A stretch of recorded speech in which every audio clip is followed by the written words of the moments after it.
Assalamualaikum warahmatullahi wabarakatuh. Perkenalkan, nama saya Arfadina dari kelas A, Program Studi Pendidikan Sosiologi Universitas Negeri Makassar. Saya akan menyampaikan isi terkait proposal penelitian tindakan kelas. Adapun judul proposal penelitian tindakan kelas ini adalah penerapan model pembelajaran snowball throwing untuk meningkatkan keaktifan belajar pada mata pelajaran sosiologi terhadap siswa kelas 12 IPS 1 di SMAN 1 Majene tahun ajaran 2021-2022. Adapun latar belakang, yaitu keberhasilan pendidikan ditentukan oleh faktor dan proses pembelajaran, yaitu peran guru dan siswa dalam mengembangkan dan menciptakan proses pembelajaran yang optimal. Dalam menghadapi era globalisasi yang penuh tantangan, pendidikan merupakan aspek yang sangat penting, karena dengan pendidikan diharapkan mampu membentuk sumber daya manusia yang terampil, kreatif, dan inovatif. Belajar adalah suatu proses yang menyebabkan terjadinya suatu pembaruan dalam tingkah laku. Berhasil atau tidaknya belajar itu tergantung kepada beberapa faktor dari dalam individu maupun faktor sosial. Faktor dari dalam individu antara lain faktor kematangan atau pertumbuhan, kecerdasan, latihan, motivasi, dan faktor pribadi. Sedangkan faktor sosial seperti faktor keadaan keluarga atau rumah tangga, guru dan cara mengajarnya, model pembelajaran, fasilitas belajar, lingkungan kesempatan yang tersedia, ekonomi keluarga, dan motivasi sosial. Pada penelitian ini, kita akan berfokus pada penggunaan model pembelajaran. Penggunaan model pembelajaran yang tidak tepat dapat berpengaruh terhadap keaktifan belajar siswa. Salah satunya yaitu model pembelajaran ceramah yang banyak digunakan oleh guru dalam menyampaikan mata pelajaran sosiologi. Untuk mengatasi masalah tersebut, maka perlu adanya perubahan dalam menggunakan model belajar.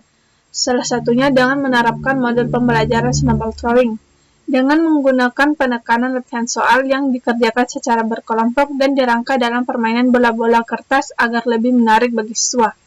Dalam model pembelajaran ini, perlu adanya kerjasama antar anggota kelompok untuk saling membantu teman sekelompok dalam berpikir kritis, sehingga dapat lebih mudah untuk mencari penyelesaian soal. Snowball throwing merupakan suatu model pembelajaran yang dapat mengembangkan kemampuan siswa untuk berpikir mandiri dan kritis, serta memudahkan siswa dalam memahami materi pelajaran.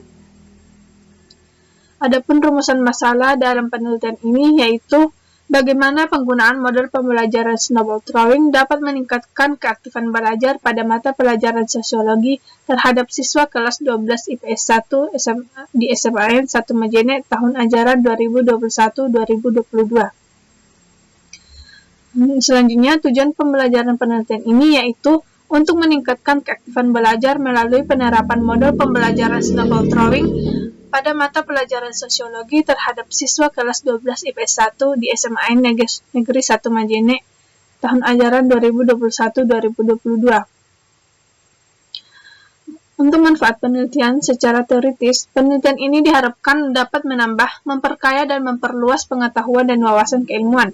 Yang kedua, penelitian ini diharapkan dapat menjadi referensi atau rujukan bagi penelitian selanjutnya. Untuk manfaat praktis bagi siswa, penelitian ini diharapkan mampu menjadi masukan bagi siswa, meningkatkan kapasitas pribadi dan institusinya sehingga bisa mewujudkan pembelajaran yang lebih optimal. Kedua, penelitian ini diharapkan dapat memperbaiki masalah-masalah yang dihadapi oleh siswa. Yang ketiga, penelitian ini diharapkan dapat meningkatkan keaktifan siswa dalam belajar. Yang ketiga, penelitian ini diharapkan dapat meningkatkan keaktifan siswa dalam belajar. Selanjutnya, manfaat praktis bagi guru. Penelitian ini diharapkan mampu menjadi masukan bagi guru, meningkatkan kapasitas pribadi dan institusinya, sehingga bisa mewujudkan pembelajaran yang lebih optimal. Yang kedua, penelitian ini diharapkan agar guru lebih sadar untuk melakukan perbaikan terhadap masalah yang dihadapi dalam proses pembelajaran. Manfaat praktis bagi sekolah yaitu penelitian ini diharapkan dapat menjadi bahan evaluasi sekolah terhadap proses pengelolaan dan manajemen sekolah. Yang kedua, penelitian ini diharapkan dapat menumbuhkan atau memberikan nilai yang baik terhadap sekolah di mata umum. Nah, manfaat praktis bagi pengembangan ilmu yaitu penelitian ini diharapkan dapat menghasilkan laporan-laporan penelitian tindakan kelas yang dapat dijadikan panduan dalam meningkatkan mutu pembelajaran guru di kelas. Yang kedua, penelitian ini diharapkan dapat menumbuhkan budaya literasi dan atau meneliti di kalangan guru. Yang ketiga, penelitian ini diharapkan dapat menghasilkan temuan-temuan atau teori yang dapat mengembangkan ilmu pengetahuan. Selanjutnya, kajian pustaka. Yang pertama, pengertian model pembelajaran snowball throwing. Snowball secara etimologi berarti bola salju, sedangkan throwing artinya melempar. Snowball throwing secara keseluruhan dapat diartikan melempar bola salju. Dalam pembelajaran snowball throwing, bola salju merupakan kertas yang berisi pertanyaan yang dibuat oleh siswa, kemudian dilempar kepada temannya sendiri untuk dijawab. Menurut Bayor, snowball throwing merupakan salah satu model pembelajaran aktif, yang dalam pelaksanaannya banyak melibatkan siswa. Peran guru di sini hanya sebagai pemberi arahan awal mengenai topik pembelajaran dan selanjutnya penertiban terhadap jalannya pembelajaran. Nah, selanjutnya manfaat model pembelajaran snowball throwing. Yang pertama, siswa dapat menyampaikan pertanyaan atau permasalahan yang dalam bentuk tertulis yang nantinya akan didiskusikan bersama. Yang kedua, guru dapat melatih kesiapan siswa dalam menanggapi dan menyelesaikan masalah. Yang ketiga, kegiatan melempar bola pertanyaan ini akan membuat kelompok menjadi dinamis. Yang keempat, mampu menumbuh kembangkan potensi intelektual, sosial, dan emosional yang ada dalam diri siswa. Yang kelima, terdapat unsur permainan yang menyebabkan model ini lebih menarik perhatian murid. Sementara menurut Asrori, dalam model snowball throwing terdapat beberapa manfaat, yaitu dapat meningkatkan keaktifan belajar murid. Yang kedua, dapat menumbuh kembangkan potensi intelektual, sosial, dan emosional yang ada dalam diri murid. Yang ketiga, dapat melatih murid mengemukakan gagasan dan perasaan secara cerdas dan kreatif. Selanjutnya, tujuan model pembelajaran snowball throwing. Menurut Asrori, tujuan pembelajaran snowball throwing yaitu melatih murid untuk mendengarkan pendapat orang lain, melatih keaktifan dan imajinasi murid dalam membuat pertanyaan, serta memacu murid untuk bekerja sama, saling membantu, serta aktif dalam pembelajaran. Menurut Devi, model snowball throwing melatih murid untuk lebih tanggap menerima pesan dari orang lain dan menyampaikan pesan tersebut kepada temannya dalam satu kelompok.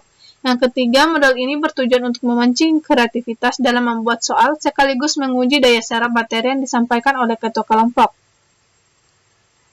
Selanjutnya, langkah-langkah penggunaan model snowball throwing. Yang pertama, guru menyampaikan materi yang disajikan. Yang kedua, guru membentuk kelompok-kelompok dan memanggil masing-masing ketua kelompok untuk memberikan penjelasan tentang materi. Yang ketiga, masing-masing ketua kelompok kembali ke kelompoknya masing-masing, kemudian menjelaskan materi yang disampaikan oleh guru kepada temannya. Yang keempat, masing-masing siswa diberikan satu lembar kertas kerja untuk menuliskan satu pertanyaan apa saja menyangkut materi yang sudah dijelaskan oleh ketua kelompok. Yang kelima, kertas tersebut dibuat seperti bola dan dilemparkan dari satu siswa ke siswa lain selama kurang lebih 15 menit. Yang keenam, siswa yang dapat satu bola atau pertanyaan diberikan kesempatan kepada siswa tersebut untuk menjawab pertanyaan yang tertulis dalam kertas berbentuk bola tersebut. Yang ketujuh, evaluasi, dan yang terakhir adalah penutup. Selanjutnya, kelebihan model pembelajaran snowball throwing. Yang pertama, suasana pembelajaran menjadi menyenangkan karena siswa seperti bermain dengan melempar bola kertas kepada siswa lainnya. Yang kedua, siswa mendapat kesempatan untuk mengembangkan kemampuan berpikir karena diberi kesempatan untuk membuat soal dan diberikan kepada siswa lain. Yang ketiga, membuat siswa siap dengan berbagai kemungkinan karena siswa tidak tahu soal yang dibuat temannya itu seperti apa. Yang keempat, siswa terlibat aktif dalam pembelajaran. Yang kelima, pendidik tidak terlalu repot membuat media karena siswa terjun langsung dalam praktik. Yang keenam, pembelajaran menjadi lebih afektif. Yang ketujuh, ketiga, aspek kognitif, afektif, dan psikomotorik dapat tercapai. Selanjutnya, kekurangan model pembelajaran snowball throwing. Yang pertama, sangat bergantung pada kemampuan dalam memahami materi, sehingga apa yang dikuasai hanya sedikit. Hal ini dapat terlihat dari soal yang dibuat siswa, biasanya hanya seputar materi yang sudah dijelaskan atau seperti contoh soal yang telah dibuat. Yang kedua, ketua kelompok yang tidak mampu menjelaskan dengan baik tentu menjadi penghambat bagi anggota lain untuk memahami materi, sehingga diperlukan waktu yang tidak sedikit untuk siswa mendiskusikan materi pelajaran. Selanjutnya, memerlukan waktu panjang. Selanjutnya, murid yang nakal cenderung berbuat onar.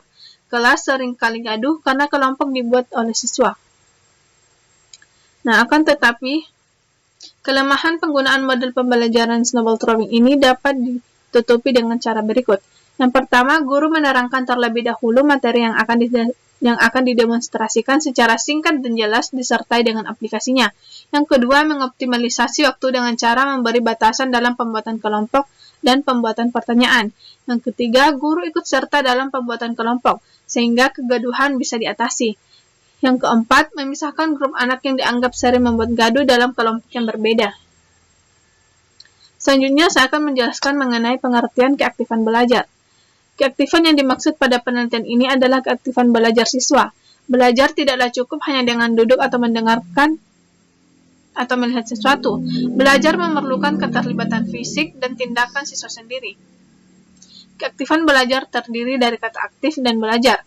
Keaktifan belajar berarti suatu usaha atau kegiatan yang dilakukan dengan giat belajar. Sedangkan menurut Hamalik, keaktifan belajar adalah suatu kesadaran atau hal di mana siswa dapat aktif belajar. Dalam Kamus Besar Bahasa Indonesia, aktif berarti giat atau bekerja dan berusaha. Keaktifan diartikan sebagai suatu hal atau keadaan di mana siswa dapat aktif.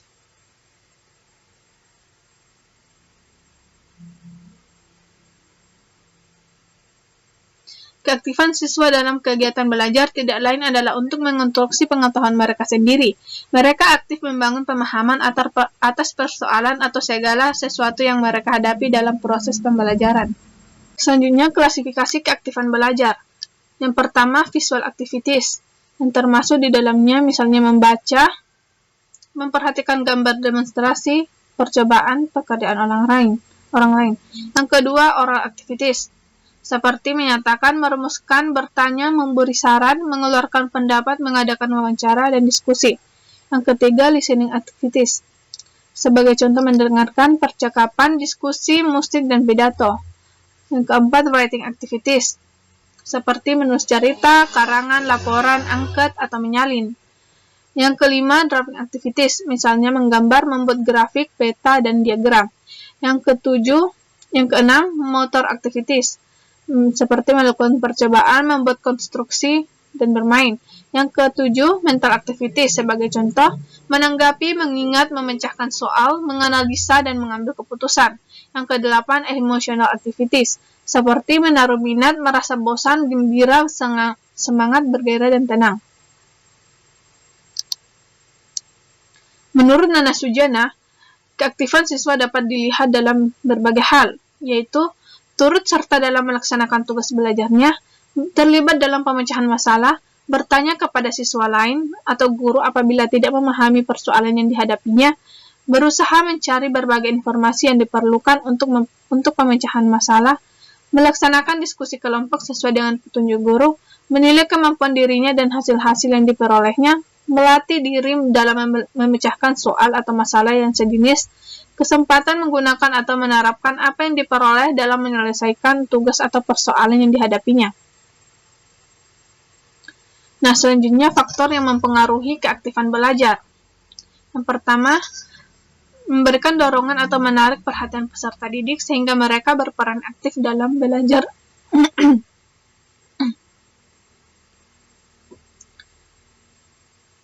Yang pertama, memberikan dorongan atau menarik perhatian peserta didik sehingga mereka berperan aktif dalam kegiatan pembelajaran. Yang kedua, menjelaskan tujuan instruksional. Yang ketiga, mengingatkan kompetensi belajar kepada peserta didik. Yang keempat, memberikan stimulus. Yang kelima, memberikan petunjuk kepada peserta didik cara mempelajari. Yang keenam, memunculkan aktivitas partisipasi peserta didik dalam kegiatan pembelajaran. Yang ketujuh, memberikan umpan balik. Yang kedelapan, melakukan tagihan-tagihan kepada peserta didik berupa tes sehingga kemampuan peserta didik selalu terpantau dan dapat berubah. Yang kesembilan, menyimpulkan setiap materi yang disampaikan di akhir pembelajaran.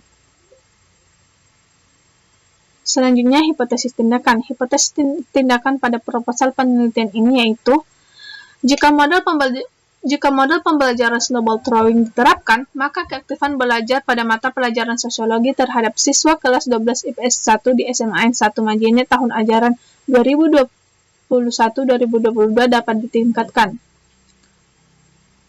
Selanjutnya, model penelitian. Setting dan subjek penelitian. Setiap penelitian terdiri dari waktu penelitian. Penelitian ini akan dilaksanakan pada awal semester 1 atau ganjil, yaitu dari bulan Juli sampai bulan Desember. Yang kedua, lokasi penelitian. Lokasi penelitian tindakan kelas ini dilakukan di SMAN 1 Majene, yang tepatnya berada di Kelurahan Labuang, Kecamatan Banggai Timur, Kabupaten Majene.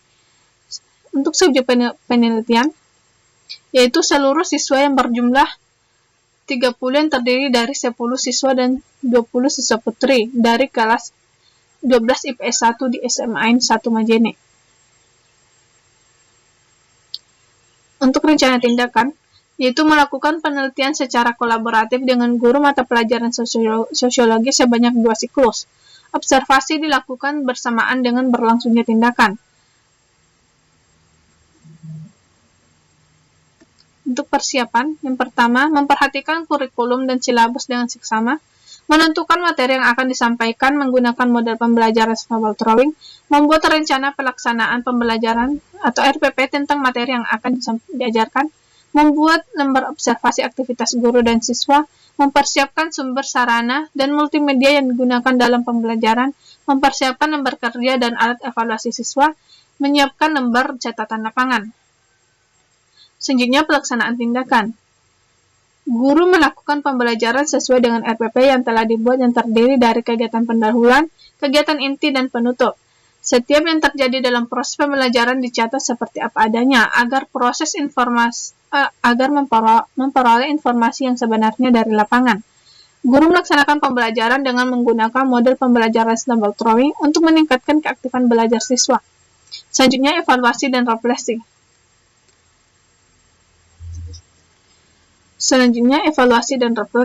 Pada tahap ini, peneliti melakukan pengamatan ketika tindakan berlangsung dengan menggunakan model pembelajaran snowball drawing, mencatat sedikit demi sedikit apa yang terjadi agar memperoleh data yang akurat, serta hasil dari kegiatan pengamatan dapat dijadikan masukan ketika guru melakukan refleksi untuk penyusunan rencana ulang untuk memasuki siklus berikutnya. Peneliti mengumpulkan data-data yang berkenaan dengan hasil tindakan berupa hasil observasi, dari hasil praktek siswa. Selanjutnya, siklus penelitian. Siklus 1 yaitu perencanaan. Pertama, perencanaan. Yang kedua, pelaksanaan tindakan. Yang ketiga, observasi. Yang keempat, refleksi. Untuk siklus 2 sama seperti siklus pertama, hanya saja komponennya sedikit berbeda. Persiapan yang dilakukan pada siklus 2 ini memperhatikan refleksi pada siklus 1. Selanjutnya, instrumen penelitian, yaitu RPP, daftar hadir siswa, lembar angket atau kuesioner, lembar observasi, dan lembar wawancara. Teknik pengumpulan data yaitu angket, observasi atau pengamatan, wawancara, dan dokumen.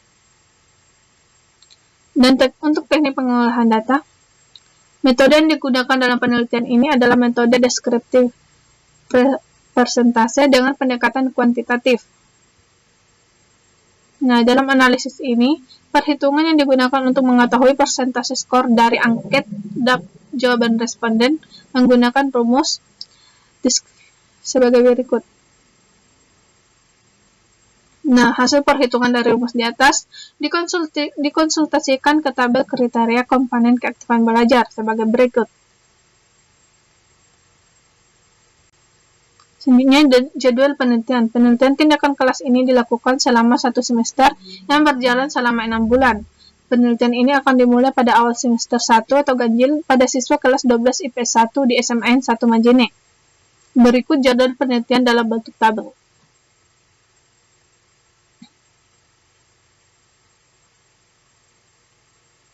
Selanjutnya, personalia penelitian. Anggota peneliti yaitu guru mata pelajaran sosiologi yang bersangkutan. Yang kedua, peneliti 2 yaitu observer, saya sendiri. Selanjutnya, lampiran. Lampiran pertama yaitu angket atau kuesioner keaktifan belajar siswa yang akan diisi oleh siswa tersebut. Yang kedua itu lampiran kedua merupakan lembar observasi terkait keaktifan belajar siswa yang akan diisi oleh guru. Yang ketiga, lembaran ketiga yaitu teks wawancara terkait keaktifan belajar siswa. Yang keempat itu rencana pelaksanaan pembelajaran atau RPP. Sekian dari saya. Terima kasih.